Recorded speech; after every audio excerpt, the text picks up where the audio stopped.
right. Greetings and welcome to Diaspora Weekly. My name is Jermaine Nkrumah, and you're watching Diaspora Network Television. Today, we're delighted to have my sister all the way from Nairobi, Kenya. In the name of Her Excellency Nyakan June Juliet Munyeki, a policy and strategy expert and a presidential aspirant for the Kenyan 2022 election. My sister, welcome. Thank you so much. Very good, very good. Running a presidential campaign is not a joke. How do you feel after the votes have all been cast and the numbers have come in and it seems like there's a court process going? How do you feel generally? Mixed feelings, obviously. We've had a real journey in our Kenya's electoral process. Kenya is a strong country, a country I'm proud to be part of, a citizen of. When you look at Kenya's democracy, we're 59 years in post-independence. And when you look at Kenya's positioning, Kenya's diversity, Kenya's strength in the region, there's so much to look at. You're looking at Kenya being the strongest economy in East and Central Africa, looking at Kenya being a pace setter in our democratic space in the region, right? You're looking at a country that has progressively built on its stability to continue to bring new innovative solutions and be at the forefront of many things. You look at sport, you look at technology, you look at production, you look at a lot of things. We are really fast in many. So looking at the progressive nature of the potential of our country, for me, it was time to see how I can be part of this particular electoral process, the election of 2022, as a presidential aspirant, because I felt there's so much potential to move Kenya to the next level. We have such a diversified population, many tribes. If you look at our first two presidents, His Excellency Jomo Kenyatta, who took presidency in 1963, he led on our political independence and laid that foundation for political stability. When our second president, His Excellency Moi, came in, a lot of countries in the region in Africa were undergoing political instability, civil wars, coups, and he did a big job in trying to maintain and actually succeeding to maintain stability in Kenya and trying to unify our people. Peace, unity, and stability was his agenda. And then came our third president, in 2002, which marked a whole new dimension of our political landscape, multi-partisan. But he came in to really open up that democratic space to the next level, to begin to champion for constitutional reforms. He championed for us to start to look at a possible new constitution, but also laid good foundation for our economic growth as a country. And he led for 10 years, and then now our current president built upon those. But looking at now our country, we are at the point where we needed fresh leadership, leadership that would now move Kenya to the next level. And this electoral cycle, 2022, proved to be a very profound season for our country. We did have the irregular contenders in politics, but we had a lot of new people. For the first time, 55 presidential aspirants. 55, that is a lot. It's a lot. If you're running amidst 55 candidates, wow. I mean, how do you, you are one of 55 candidates. Many people will say that's a statement campaign because was it a statement campaign for you? When you say statement, mean just be there for fun. If that is the case, then no. Get your name out for future opportunities. Absolutely not. Absolutely not. But I think it was a statement campaign to say that there was time for new leadership. People were feeling there needs to be something different now moving to the next level, right? Out of the 55, 46 were independent candidates. So that also is a statement, right? Yeah, people who are coming onto the table, bringing in a whole new flavor and bringing in a whole new dynamic to the political landscape, right? Yeah. All right, I will get to that in a bit, but I noticed that when you gave us the history of Kenyan leadership, there wasn't any period where there was a military leadership. Are you saying that Kenya has never had a military leader? Yeah, we've never had a military leader. Wow, And that's a rarity in Africa. It is, and that speaks to Kenya's political stability, and I think that's one thing to speak for Kenya. We've managed to maintain stability, by and large unity, and peace, which has attracted why do you think the Kenya, because there was a period in Africa where it seemed like all the soldiers were opportunistic. The moment something, problems start to arise from a horizon, they'll jump in. Why do you think the Kenyan military has stayed away from politics? I would, I wouldn't say that I have a direct, correct answer on that. I'll just give you my sense on why it is. I think Kenya as a people, generally, as a people, we have got more than 42 tribes, almost 72 smaller tribes, many small tribes, but about 42 main tribes. And if you look at the DNA of the Kenyan people, the default is peace. They just by default want peace. Okay.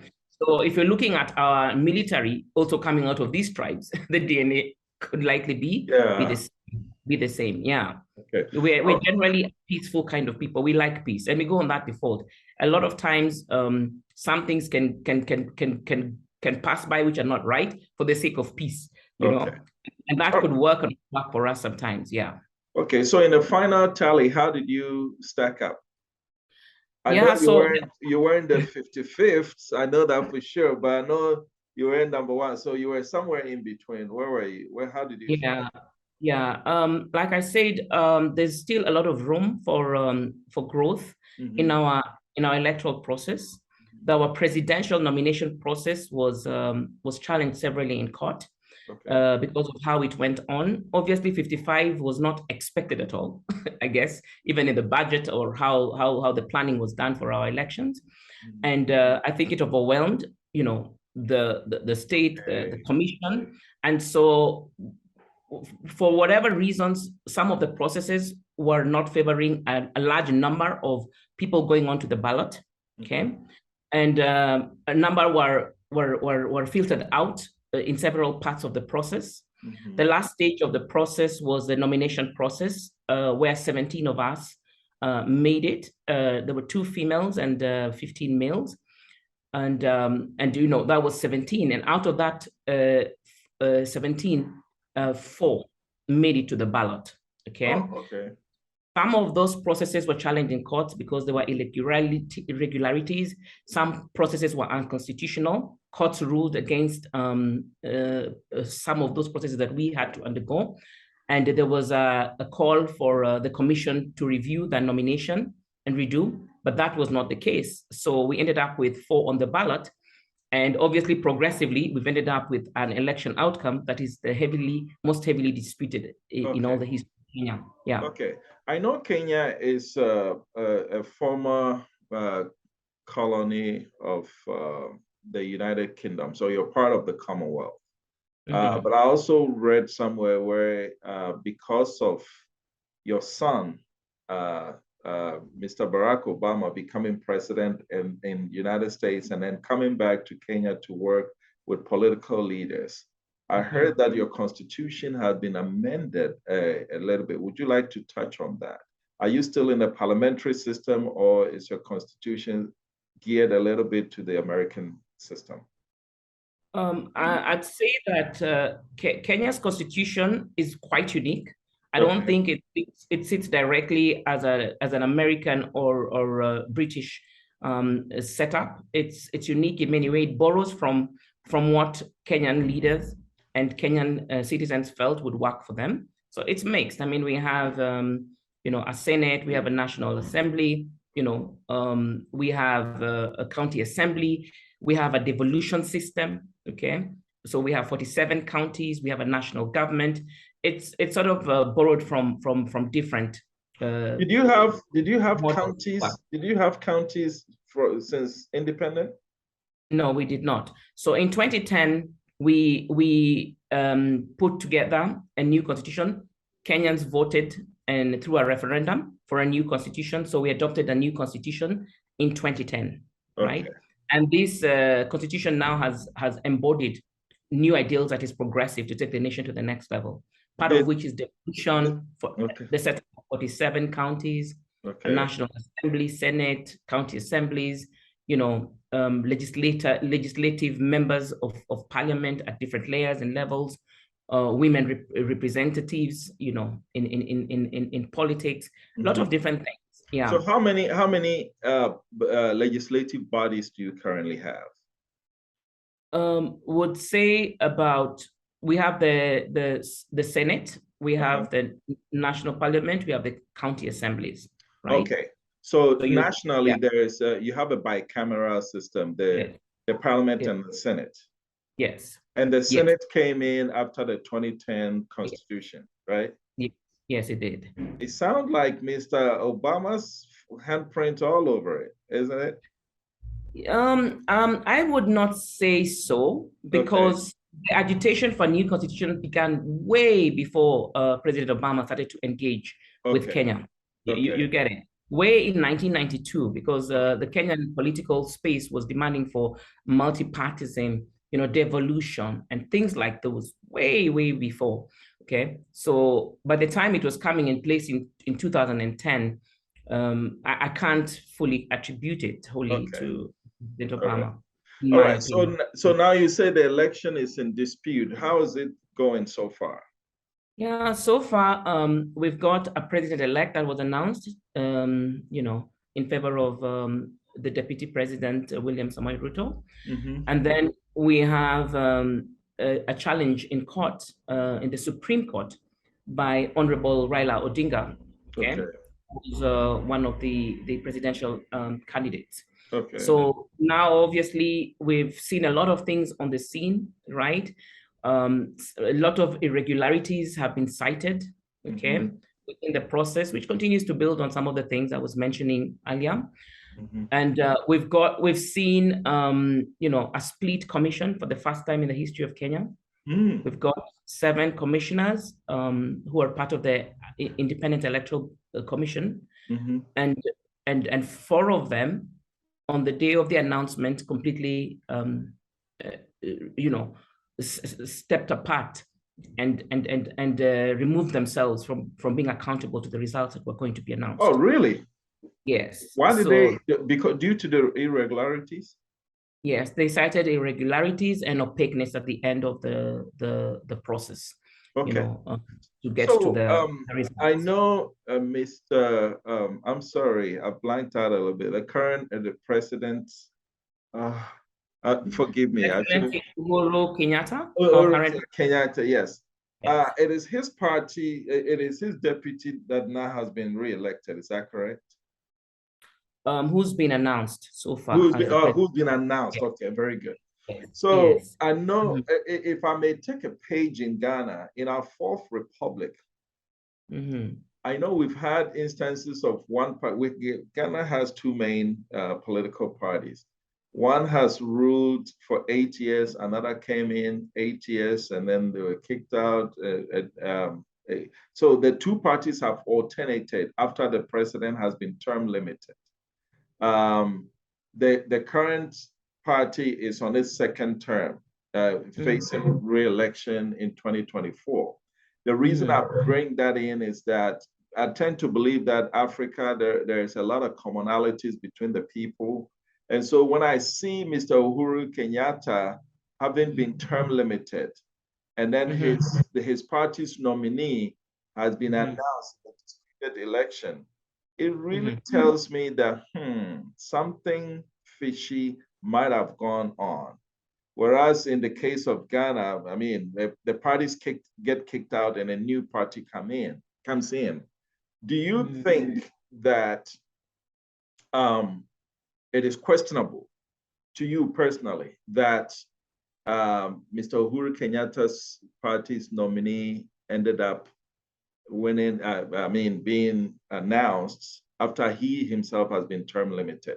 And could that have been the reason why those electoral members of the Independent Electoral Commission stepped aside? I know it's a loaded question, but. Okay. Yeah, on the contrary, the deputy president and the president are not in the same party. They're not, okay. They're not in the same party. But and that was his deputy, right? Yeah, that was his deputy. Okay. I think, yeah, in our constitution, in our political landscape, any public servant or any Kenyan is allowed to go and vie for political office. Okay. You just have to follow the rules of the game. The only limitation is that the president can only serve 2 terms. So once he has served 2 terms, then he cannot come back into active politics, right?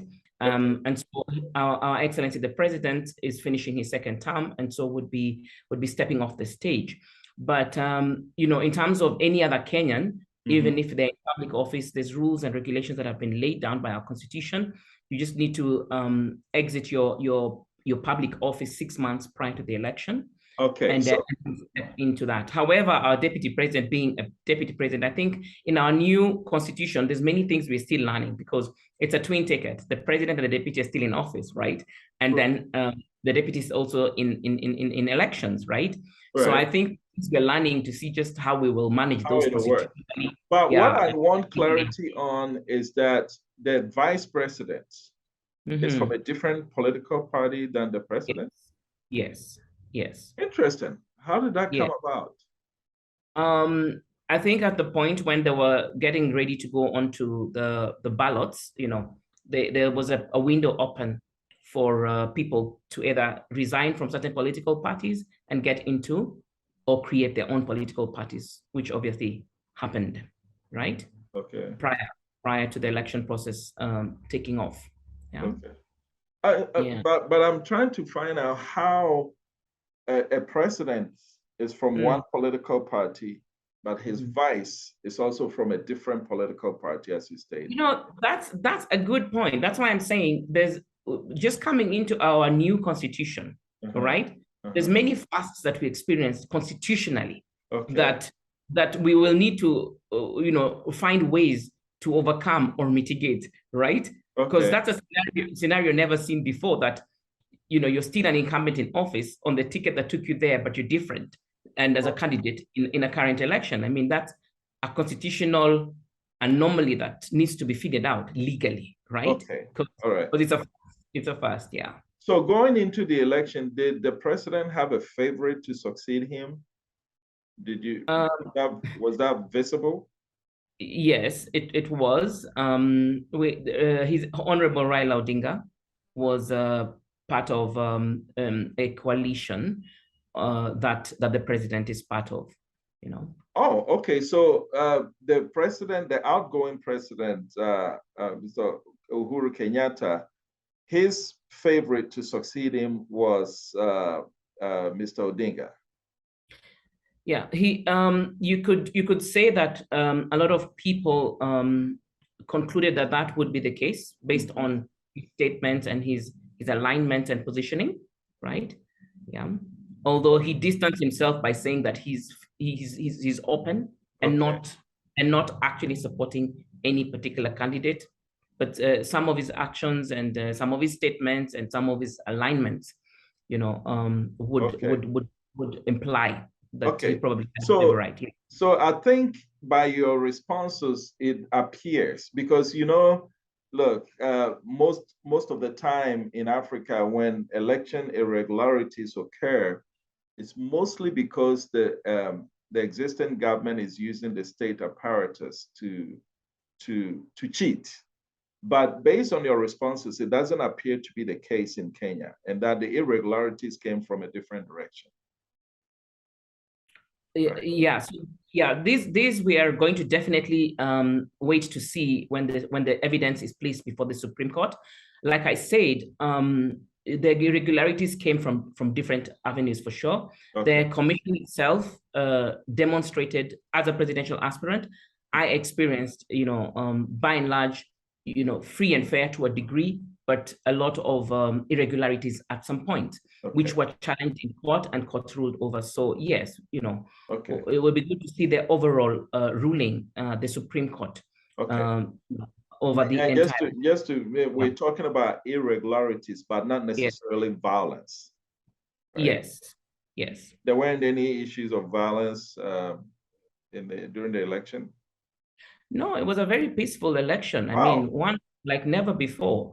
Very peaceful. Kenyans have matured democratically, and even post announcement, we did not experience the usual crazy post-election violence that we've seen in the past, based on the same kind of outcomes and scenarios, which shows maturity in the citizenship and also in the electoral process. However, we continue to pray for peace and unity. It's really critical because things change on the landscape day by day. So it's a continuous prayer for peace to prevail in the nation. One of the things that is concerning is some of the deaths and the insecurity for the commission staff. You get it? That I think is a matter of concern that we need to be able to get a hand of. Yeah. Okay. All right.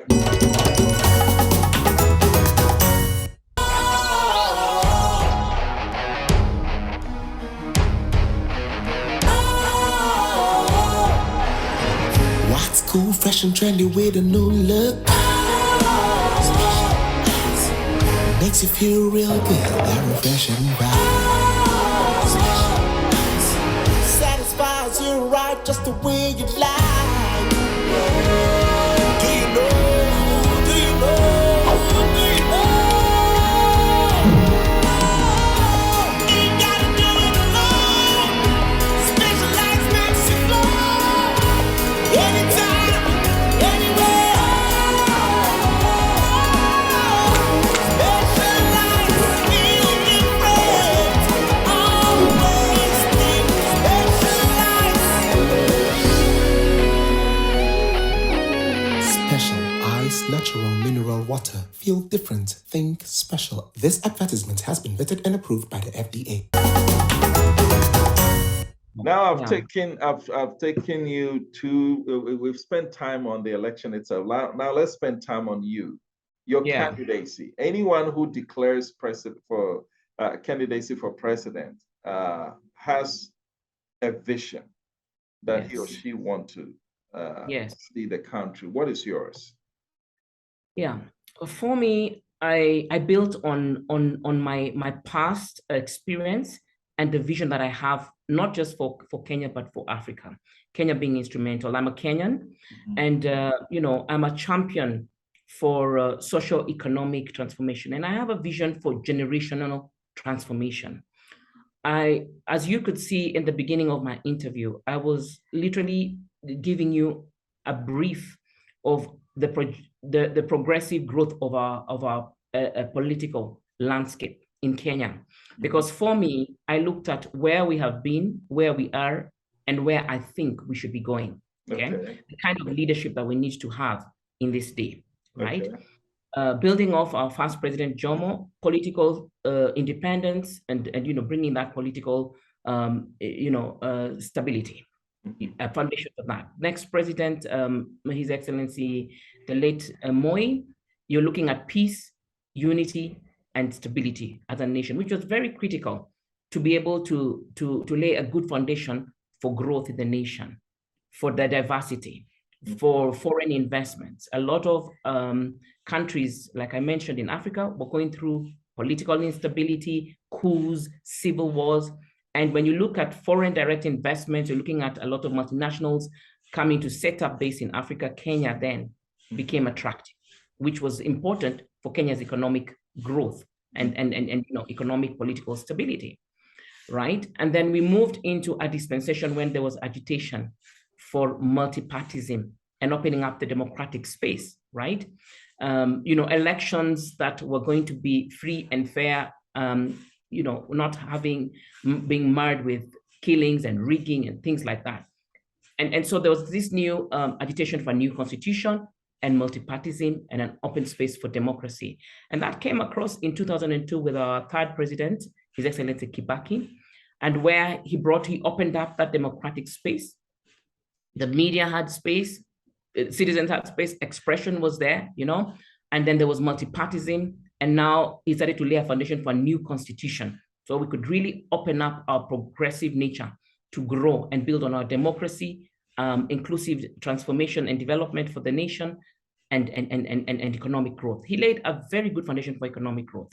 Invested in technology, laid a backbone for ICT infrastructure, connectivity, internet, education, and things like that. He opened up a space for 24-hour economy, and really, brought a good Vision 2030.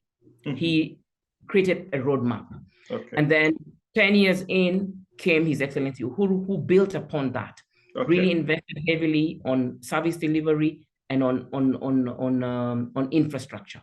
Okay. Now, when you think where we are at now, for me, I see that while we have developed very well in very many ways, there's things that we regressed in that I feel we need a leader that can take it forward, which is harnessing our diversity.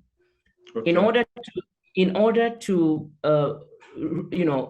create a change in 2002 and get out the current sitting President Moi into and open up this space, into His Excellency Kibaki's leadership. The leaders looked at a coalition of tribes, okay, to come together politically in order to oust the previous president. Okay. While that worked, I think that over the next 20 years after that, 2002 to date, the leadership cycles landscape of Kenya has perfected tribal polarization, looking at tribes as strength to drive our politics. So our politics has been mostly ethnic driven in the last 20 years, which can seem to deliver results. But when you look at the result on the ground, a very polarized nation is always putting a nation at heightened, insecurities in some way, because people are more conscious of their tribes and their affiliations by tribe. Opportunities are then given by your last name, which looks at your tribe, because people coalesce politically by tribe to get into power. Those who are left out are also left out as groupings of tribe. So you find every 5 years, you find that certain tribes are left out of national development. And for me as a leader, I see that makes the country operate at half its capacity, because you have quite significant numbers of tribes out of development. So for me, unification and strengthening diversity of tribes is extremely important as a nation, so we can harness the potential of all people, both socially, politically, and economically. The other thing is, I think inclusive transformation is important.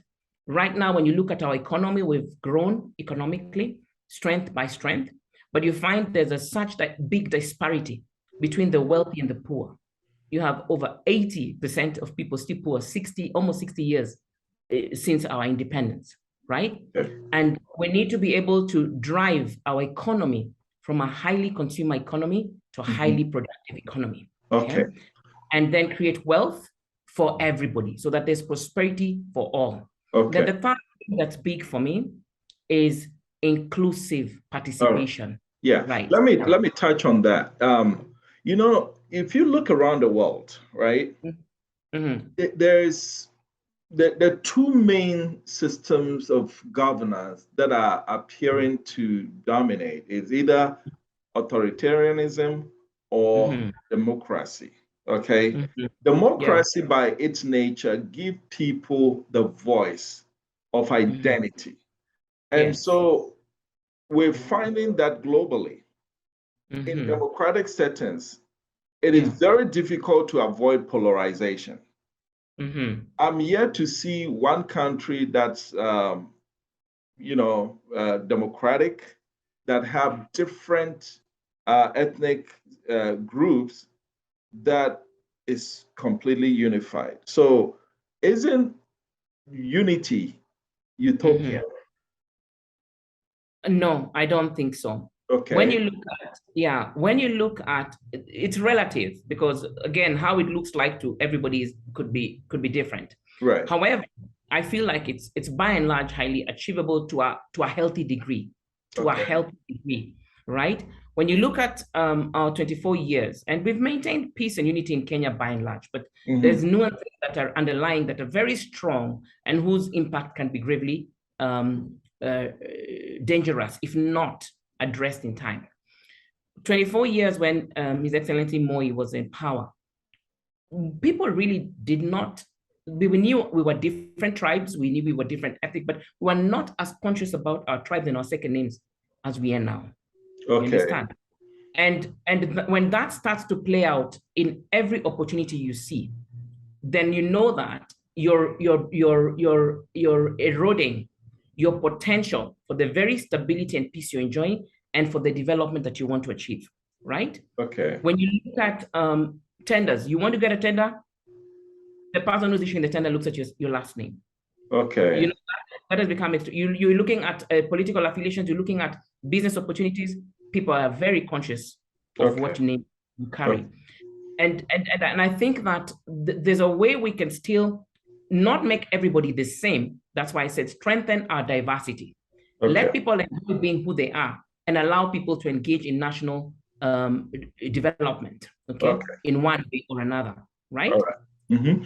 Okay. So I also noticed that you were very vocal during the campaign period about how the candidates were spending large sums of money in campaigning and everything, and why that should not, those resources should not be directed to the people.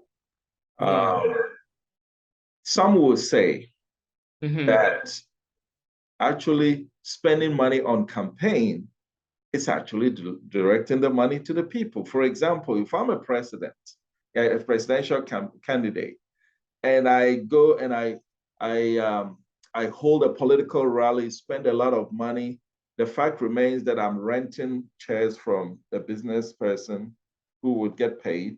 We're buying food from the caterers. And so even though I may be spending money on the campaign, I'm actually energizing the economy. What do you say about that? I totally agree. I agree that campaigns are healthy. I think your agenda, our agendas, our manifestos, our visions must be understood by the people, because in a democratic space, the voice is of the people. The people have the votes, right? And they have the choice. And they are the people who install leaders into power. So I think it's important for us to go and engage with the people, and by extension, invest in the people, really enhance the economies at the ground. What I'm against is paying people to vote for you. Okay? Oh, absolutely. I'm with you on that. Yes. Exactly. And that's what is prevalent in our politics. Okay. So that's what you meant when you said people were spending money on the campaign. Yes. Okay. And not the campaign, paying people to listen to us. All right. Yeah, because I think citizens should be able to listen to as many political leaders that are coming to them as possible, listen to who's speaking to their heart, their vision, listen to each of our visions, and make a determination on which leader is speaking to my heart and to what I need, and whom do I want to vote for. But who when do you blame for that? Do you blame the candidates paying the people, or do you blame the people selling their votes? For me, it's an intertwined system. I blame both, right? Okay. And so when I go to the ground, I speak to the people. And I tell them, look, what I should be bringing to you is who I am, the vision that I carry for you and for the nation, the dream that I have for you. And you should be able to trust me enough to vote me as your leader without me paying you in order to vote for me. Because how do you convince a poor person who has not seen a politician for 4 years, and finally he gets to see a politician, and he's hungry, and the guy has offered to buy him food? Yeah, if it was the first time that we were all going out, that would be difficult. But this is 25 years, 50, 60 years in, okay? And progressively that has become the case that we pay people. Then you can actually ask the people and say, so-and-so paid you to vote for them, and what did they tell you they were going to do, and did they do it, right? Because once I have given you money and told you to vote for me, two things happen. Number one, I feel like I owe you nothing. I already paid you. That's true. Okay. And number two, the billions of Kenya shillings that I'm spending to dish out to people to come and listen to me. You have to make it back. I have to make it back. So ultimately, you're facilitating my corrupt nature. Absolutely. Which means I'm going to have to look for somewhere to pay myself back. That was just money I was giving it to you. And the cycle of corruption goes. Now, if I'm going to go into government and take away 2 billion Kenya shillings from government spending to pay myself back, it means that Kenyans are suffering or losing out on an access to a service, either education, health, subsidies, something that money would be going to that should be about service delivery to the people.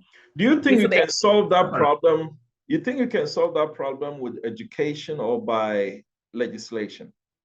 I think a mixture of both.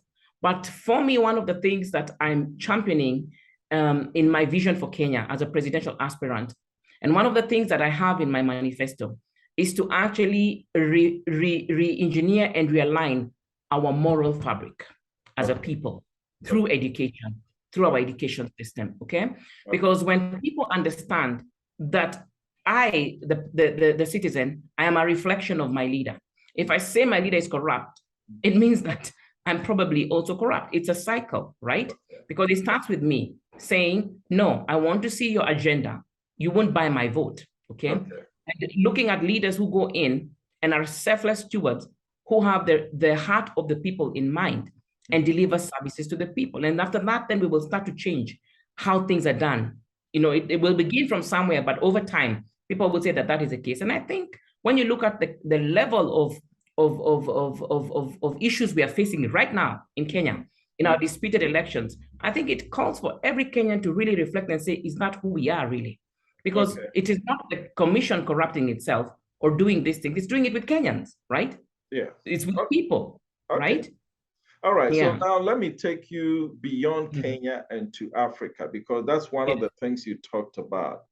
Yes. What do you see, what's your plan for African unification, African unity? I mean, we all remember your first president, Kwame Nkrumah, and all these guys started out wanting to unite Africa. 6 decades later, we're still struggling to be truly united. What do you think is the missing link, and what would you do to contribute to a hastening process for African unity? Yeah, I think, first of all, we have to really take time and look at ourselves as an African people. Okay. I think we have to look at our mindsets, because how are we thinking?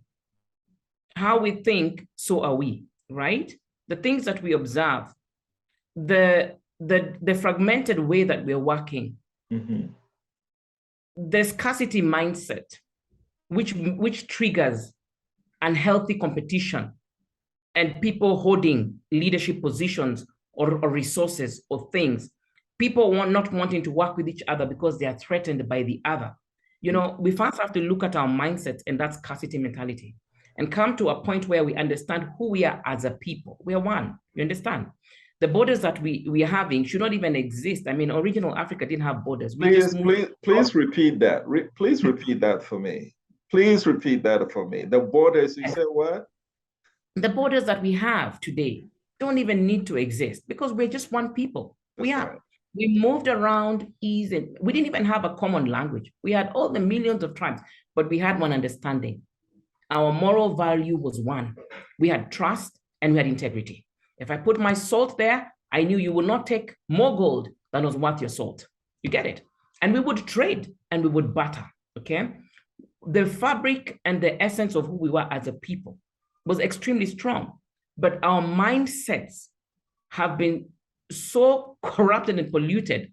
We have such a scarcity mentality. We believe that we have to pull each other down, that we have to stay in our silos. We have no sense of trust for each other. And so we cannot connect to grow. It's continuously going down, right? So for me, I think that and really realigning our identity and our mindsets first to understand who are we, what are the strengths we have, and how can we embrace our diversity and our strength as a nation, okay? We have, look at the topography, look at the waters, the river coverage, the arable land. Why are we having, for example, in my country, at this last 2-3 months, 4 million hungry Kenyans should not be a case when we have such arable land. And it comes down to our leadership again, comes down to our mindset, comes down to who we are as a people, okay? And so for Africa Unity, I think that the place to start is in transforming our mindsets and in realigning our identity as a people and as a nation.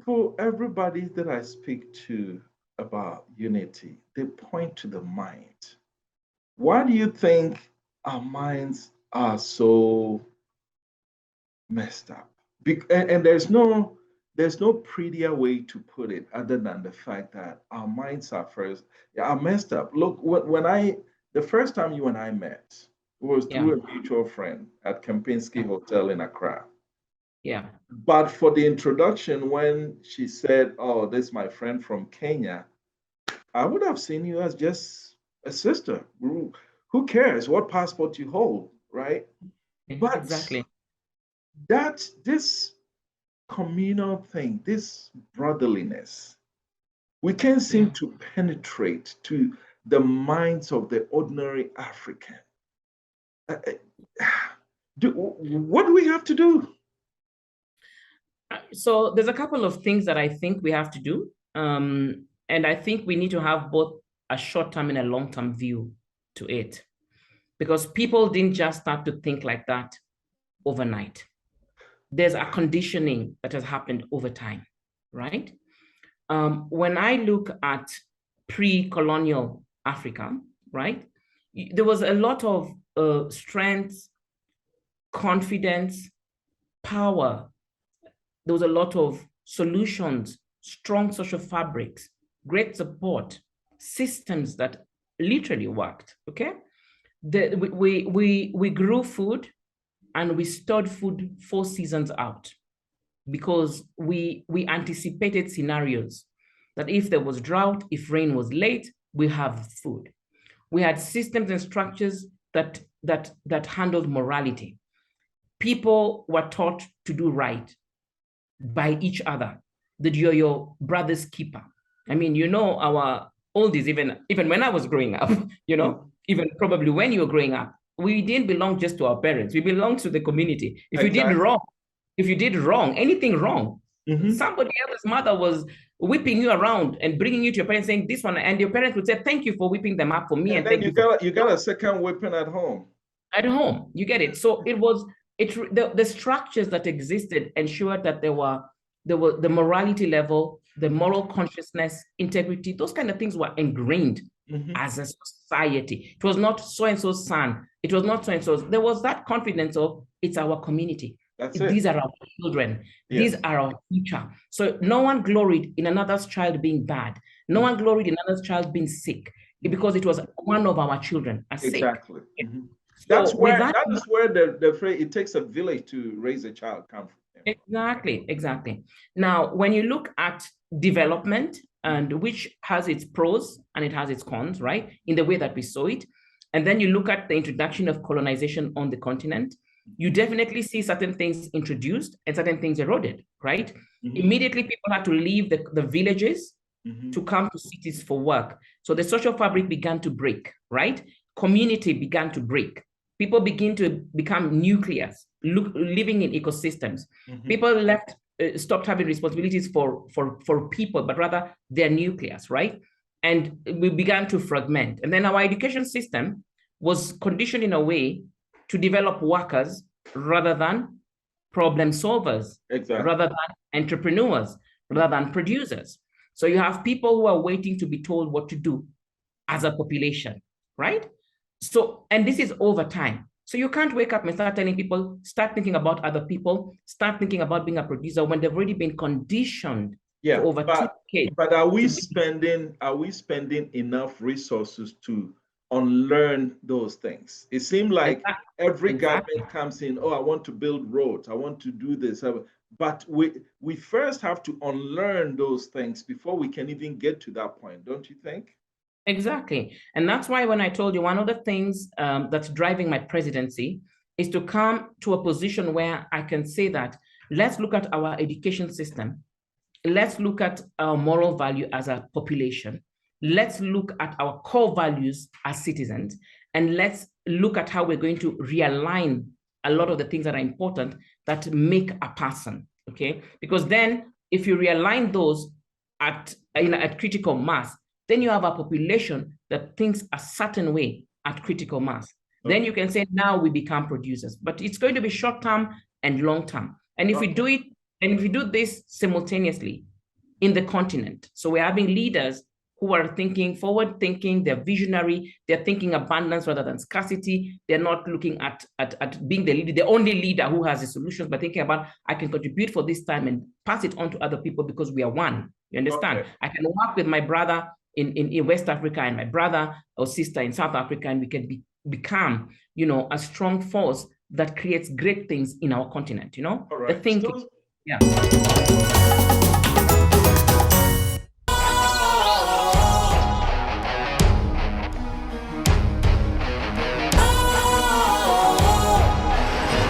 What's cool, fresh and trendy with a new look? Makes you feel real good, that refreshing vibe. Satisfies you right just the way you like. Do you know? Do you know? Do you know? Ain't gotta do it alone. Specialized makes you flow. Anytime, anywhere.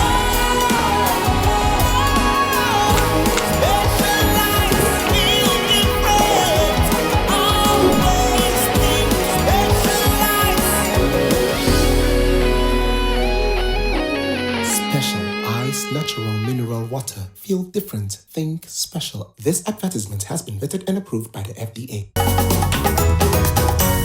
Still staying on African unity. Let me take you to Addis Ababa, where our African Union is headquartered. We have 55 countries now on the continent. There's a sub-Saharan group where people look like you and I. And then there's a northern belt, Egypt, Libya, Algeria, Morocco, Tunisia, and all those. I'm bringing this in not to be divisive, but the fact of the matter is, those people align more with the Middle East than they align with Africa. It's based on the way they do things, the way they treat our people. With DNT, we've had reports of Africans being sold in those places. In 2022, when slave trade is long been abolished, you have Morocco, where hundreds of our people who look like you and I, black, were killed just trying to cross the channel. And we've had reports of students in those countries, when they're speaking to their hosts refer to them, oh, you Africans, as if they are not part of the Africa, even though they are geographically located on the continent of Africa. Question to you is it time to engage them and really ask a simple question? Where do you belong? Do you belong on the continent of Africa, or do you belong in the East? And if you won't belong to the East, maybe it's time to sever the relationship. Where do you stand on that? Yeah, I think, you know, when I look at some of the conversations I've been engaged in at the United Nations General Assembly in New York, when I look at people of African descent, there's been conversations about indigenous people, you know, valid citizenship of a person and things like that. We cannot, when I have observed the conversations that take place at that level, and the issues that arise, like what you're mentioning, you know, in different continents, because, you know, Asia has some of these dynamics, South America has these dynamics, you know, and now here you are citing some dynamics within the African continent. We cannot ignore the issues of geography, right? And place of birth, because place of birth, if you're born in Kenya as your place of birth, you're a Kenyan citizen, right? If you're born on the soil of Africa, you know, you're an African, right? If your country is located in the continent of Africa, then you're in Africa. You're African. And African goes beyond at this point, because we've evolved as people. It's going beyond skin color, right? The northern part of Africa are mostly strong. Their culture and their religion is strongly affiliated to the Middle East, right? But I think their conditioning must understand that logically, you cannot say you're in Middle East when your country is based on the African soil, right? And what you're citing here has been real for me. I was in Sudan. I went to the south of Sudan, and then I went to the northern Sudan in Khartoum, and I was in the bank. And when I looked at the currencies that they had put up, they said African currencies, and then they said Middle East, Sudan, Egypt. I said they must be crazy.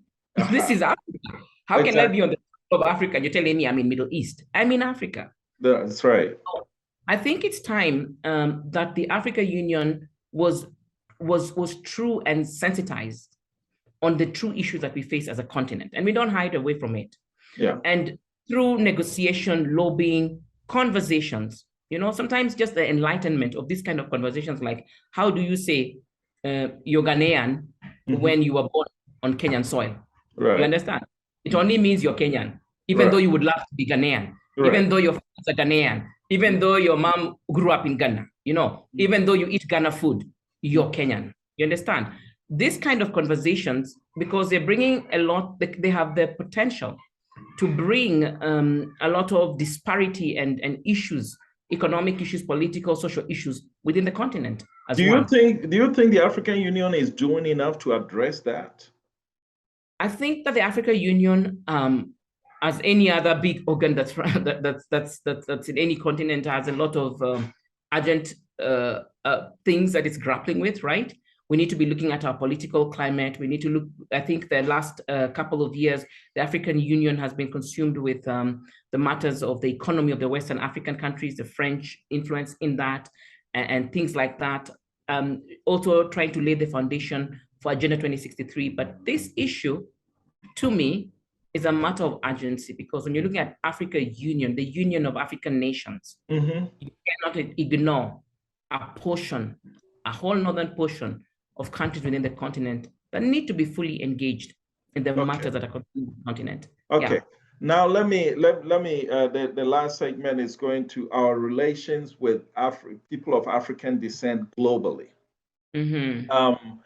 I've spent a considerable amount of time in the United States, where I see that Africans who live in America has a nose-up attitude towards African American, and vice versa. There is not a connection, okay? Now, I always say this: is it okay for Africans on the continent to use colonialism as constraints as to why we're not rising to our potential? But it is not okay for the African American who lives in America, who still lives under racial discrimination. We can use the colonialism excuse, but they cannot use slavery and discrimination excuse. I think there's a disconnect. How do you think we can build stronger bridges across the continent to our brothers and sisters in the United States, in Brazil, Suriname, the Caribbean, and all those places? What's your plan for that? What's your vision for that?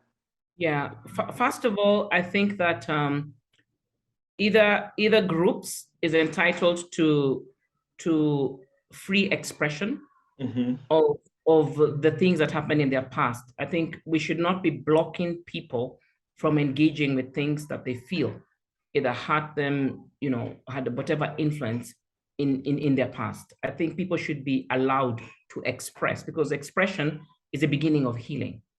That said, I think that both Africa and both the African American, and I say it in all humility because I know I could poke a few holes and wounds in people, but I think we shouldn't stay there. What happened, happened. Can we reach a point where we take stock of what happened? We find avenues for expression and for healing, but we need now to take destiny in our hands and be accountable for our future. Begin to realign what needs to be realigned, build on what works. There's good things that in that journey came our way. There's things we learned. There's things that we were able to embrace and grow, right? Can we build on those? And things that were not healthy for us, things that pulled us down, things that fragmented us, can we begin to see ways of unlearning things that we need to unlearn? Can we find ways of putting down what we know is not good for us anymore? Can we reset some things? And can we then find ways to move forward? And then I feel like there is strength in engaging and giving a hand to both.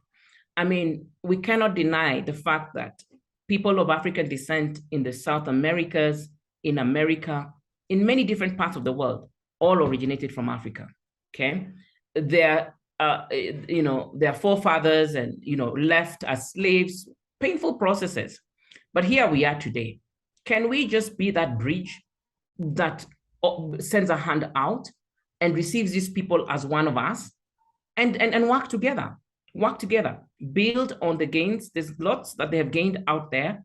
Mm-hmm. I think Africa can really gain a lot from our diaspora in terms of thinking, in terms of opportunity, in terms of investment to grow our continent. And there's a lot that we can also pour to them in terms of heritage, culture, diversity, knowledge, you understand? And mm-hmm. we thrive wherever it is that we are.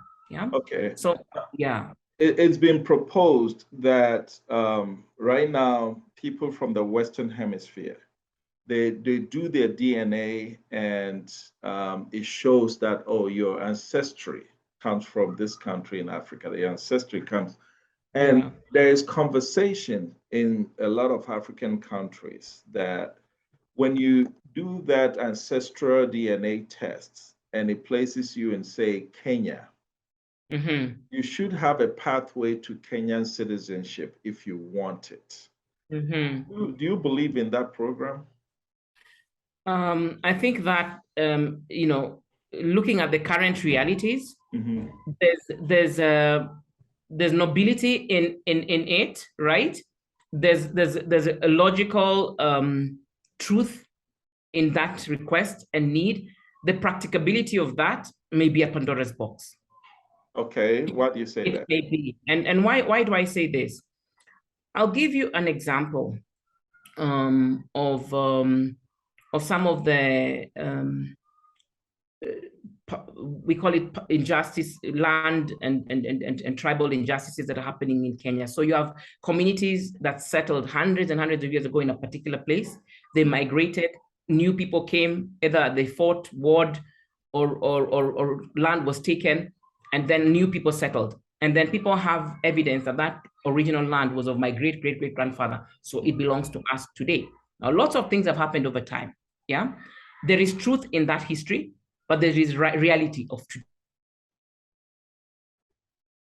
Or heritage that has been connected to that. So it's looking at that and seeing, with that fact in mind, what is the most practical way of compensating you? That does not mean that I have to return land to you, but that gives you some sort of reprieve and compensation that seems fair enough that I've had you, but that does not necessarily imply that you have to go back to get the land of eight grandfathers belong. Right, so but I think a lot of these people, all they're looking for is affiliation, a connection back to the country in particular, not necessarily to come and fight for land or anything. They just want maybe an additional passport so that when they come to Kenya to open a business, they are treated more like the same way as they would treat, the system would treat a national.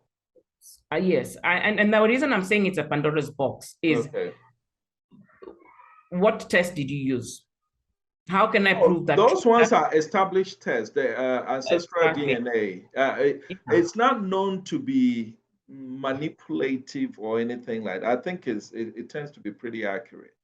Yeah, but you can see the government of the day has responsibility. It's already existing X number of citizens, 50 million. Okay. If you have an additional 4 million people that come from the world and say that our DNA says we are from this country, give us citizenship, it has direct implications on resources, on allocation, on settlement, on many of these things, which you cannot ignore, right? Absolutely. I think that, but then you also have what the potential citizen is also bringing in.